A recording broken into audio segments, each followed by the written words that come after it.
Eye on South Asia is brought to you by Wells Fargo. Wells Fargo, together we'll go far.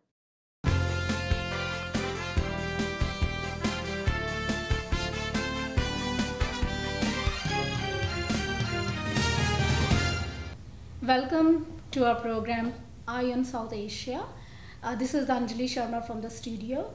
We have a guest today, Mr. Gary Weiss. He's a journalist, author of 3 books, and he has recently written a book which came out in February, Ayn Rand Nation, The Hidden Struggle for America's Soul. So tell us about your book, Ayn Rand Nation. Well, that's a book about the best-selling author Ayn Rand. She wrote several books in the 1930s to the 1950s, and the aim of her books was to celebrate capitalism. And lately she's been in the news quite a bit because she influenced a lot of the major political figures that you see on the national stage today, such as Paul Ryan. And what I try to do in this book is to explain the nature of her influence, why she's important, and why people should understand her views, both the good and the bad, and frankly I think mainly bad, but the good and the bad aspects of her philosophy. Her philosophy is known as objectivism, which is philosophy, a really sort of extreme capitalist philosophy, which celebrated individuality and selfishness.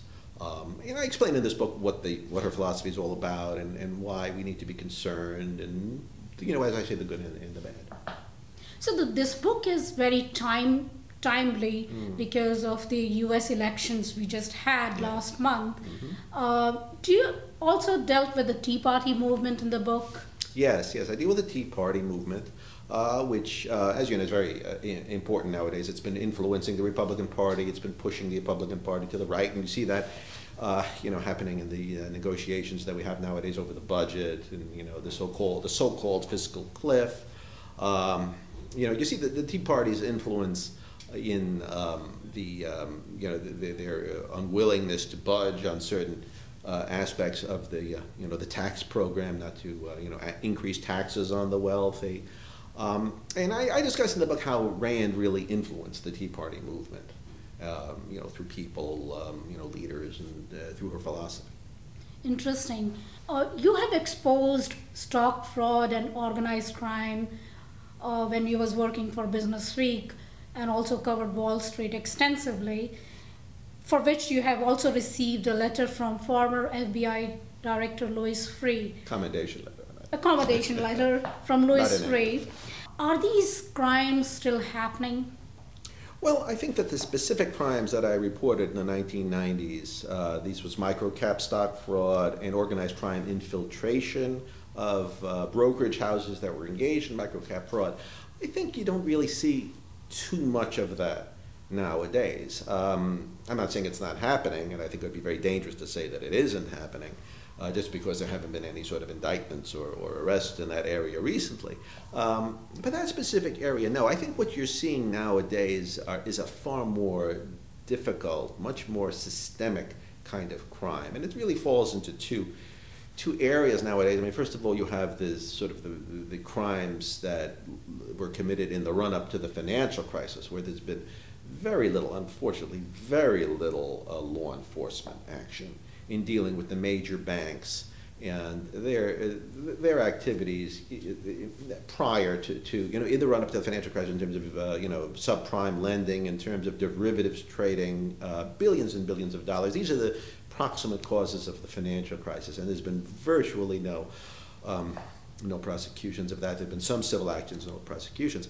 The other thing that you see where there has been a great deal, in my opinion, perhaps disproportionate activity on the part of prosecutors, has been in insider trading. And you just see headlines on that every day. And that's, I think, the major focus, certainly of law enforcement activity nowadays, has been in insider trading. Do you think Preet Bharara, U.S. Attorney General, is doing the right thing and doing his job right? Well, I think he's doing a very good job of prosecuting insider trading. I don't think that that's necessarily should be the prime focus of his activities. I mean, if he's going to prosecute Wall Street crime, I think that he should aim higher. I think he should aim at the large banks and their activities and what they did. I mean, what you've been seeing over the past few years is how the banks, all of the major banks, have been subject of civil actions, Securities and Exchange Commission, civil actions concerning their activities prior to, during the financial crisis or prior to the financial crisis. And in many cases, these civil prosecutions have involved securities fraud. Now, securities fraud is also a criminal act. You have to ask the question, well, why hasn't this been criminally prosecuted? And I don't think a really satisfactory answer has come from either Barara or the Justice Department or the federal authorities. I think it's been troublesome that the focus of his office has been so hyper-focused on insider trading. There is a rise of emerging South Asians on Wall Street, and then you see a downfall such as Rajat Gupta, one of the high official at Goldman Sachs, and also you have Matthew Martoma and Rajaratnam.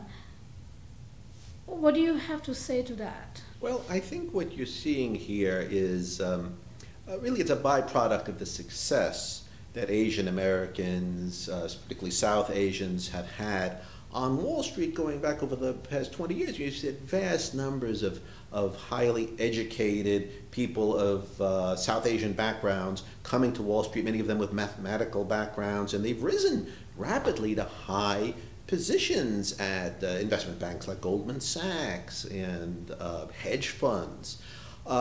It reminds me quite a bit of the rise of Jewish people in the very same Wall Street banks going back to the 70s, 80s, and 90s. And so what did you have back in the 80s and 90s? You had, as we know, you have to get the bad with the good. You had insider trading prosecutions, and as a result, in those insider trading prosecutions, frequently the defendants were Jewish. I believe Ivan Boesky was Jewish, and Michael Milken.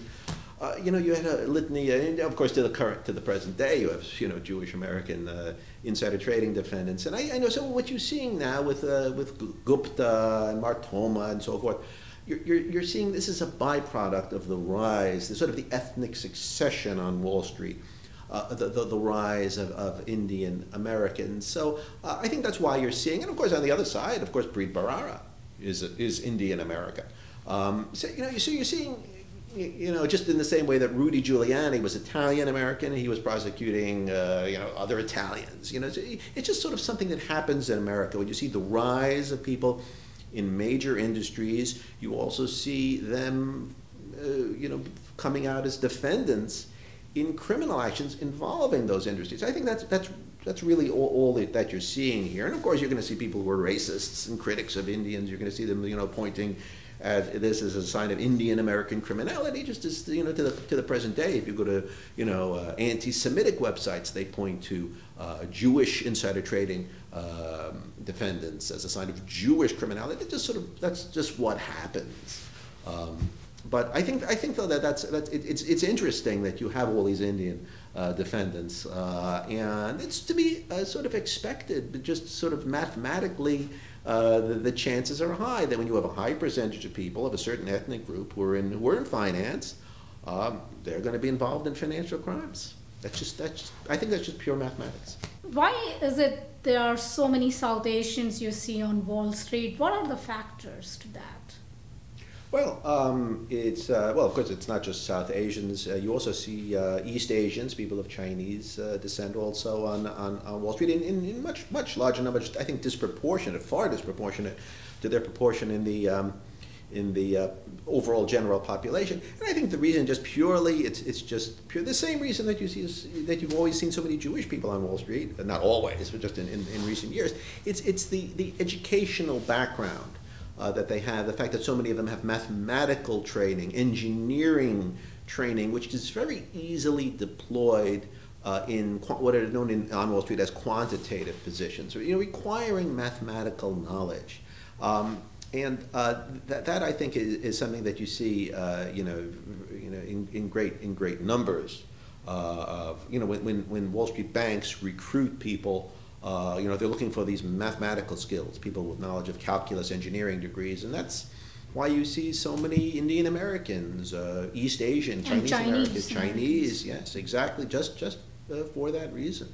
Why is it Preet Bharara, U.S. Attorney General, is going after insider trading instead of going after these big banks?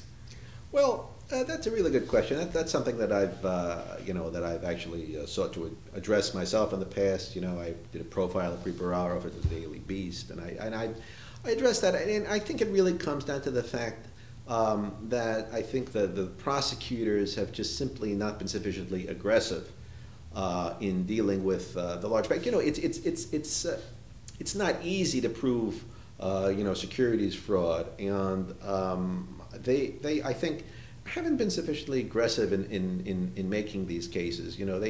I think there's been a lack of I'd say prosecutorial will. Clearly there's a sufficient evidence to bring civil cases against these same banks, and it just requires an act of will on the part of the Justice Department. And on the part of the prosecutors like Preet Bharara, I think there's just a certain amount of timidity on the part of these prosecutors. They're first of all, they're unwilling. I think possibly they feel they may lose, and they're not willing to bring prosecutions. But the fact that there hasn't been a single one is very conspicuous and I think very troublesome. Thank you so much, Mr. Weiss, for coming here and talking with us. And this is the book Gary Weiss has written, which came out in February this year by St. Martin's Press. Thank you very much for coming here, and we'll see you next week. Thanks a lot.